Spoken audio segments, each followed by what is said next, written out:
Hey everybody, thank you so much for being here. In this video, I'm going to talk about 3 tips to help you in the whitetail woods this fall.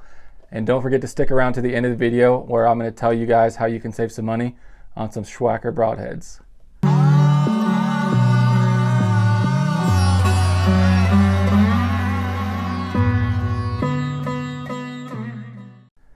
Alright guys, so after years of failing and making plenty of mistakes in the whitetail woods, I've got 3 things I want to talk to you about today that will hopefully help you this fall. So the first thing I want to talk about is going in the first hunt of the year. So everyone's excited, fall's coming. Here in Oklahoma, October 1st our season starts, which is actually this Saturday, and I would love nothing more than to get out and hunt. But I'm not going to go until all the conditions are right. To me, sit 1, I go into kill every year. It's the only time you get to catch these deer off guard. It's the first time you're sneaking in. You've patterned them hopefully throughout the fall, and every time I go the first sit of the year, I'm looking for the weather that I want. I'm looking for the wind that I need. And when I get those conditions and my cameras are telling me that the buck I'm after is in daylight or at the cusp of last light, I go into kill. So tip number 1 is go in to kill first time. All right, so step 2, my biggest tip for helping you tag a mature whitetail this fall is going to be don't hunt mornings until late October, until it starts to get cold and we start seeing some pre-rut and rut activity. I know every year I see guys that kill big bucks, opening morning, and a lot of mornings, and that's great. Like if the conditions are right, go for it. But in most cases, early in the year like that, those bucks seem to get back to bed early, and I think you're more likely to bump those deer going in the dark early season when they're still in big groups. I just think it can do more harm than good. So personally, I don't hunt any mornings until, like I said, we start seeing some pre-rut and rut activity. It's really got to get really cold, or I've got to have a target buck that I feel like I can sneak in on that's consistently late back to bed every day. So step 2 for me is I avoid the mornings early season. That's just my personal, that's what I've learned works. My makeup is I would way rather walk in the dark in the morning and enjoy the sunrise. Like I love morning hunts. They're my favorite. But I've started to kill more deer by hunting those evenings, by going in and waiting till that last light, and that seems to be I've had better success that way. So tip 2, I don't hunt mornings until late October, early November. All right. So we've gone through tips 1 and 2. Tip 1 is go into kill first sit. Tip 2 is don't hunt the mornings until the rut phase, late October, early November. And the final tip I have for you guys for this year is going to be don't hunt the evenings when the wind dies to nothing at last light. I've forced this more times than I care to admit. You have a 10-mile-an-hour wind when you get in the stand, and it's a true wind. It's blowing in your face. And then, 30 minutes before dark, there's absolutely not a breath of wind. There is no noise whatsoever. If you're hunting on a food source, you've got animals within, 20, 30 yards of you for an extended period of time.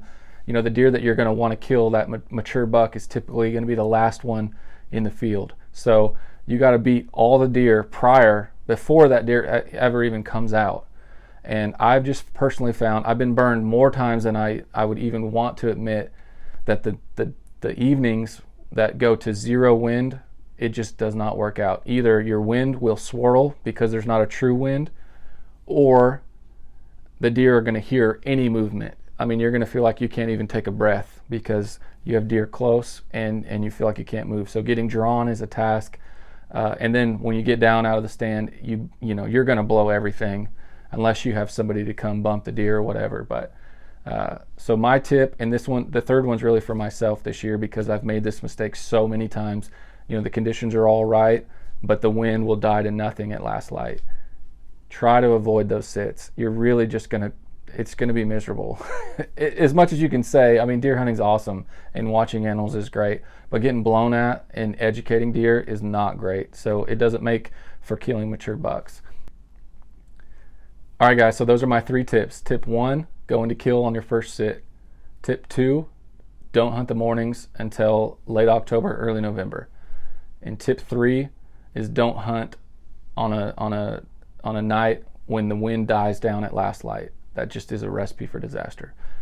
Anyway, I got a bonus tip for you guys. So this would be tip 4, but my good buddy Lindsay's he's really taught me this through the years, but anytime we shoot a deer, you know, we put all this time and effort into it. We practice shooting our bows, we hone our skills, we try to outsmart these animals, and when we finally are able to put an arrow through a deer, we just really need to enjoy the whole process. So my biggest tip to you guys this fall is whenever you or any of your friends, you know, if they're fortunate enough to shoot an animal, try to remind them and try to help them to just enjoy the process. This is something that we don't get to do very often. You know, for me, I might shoot 2 deer a year. That's not very many animals.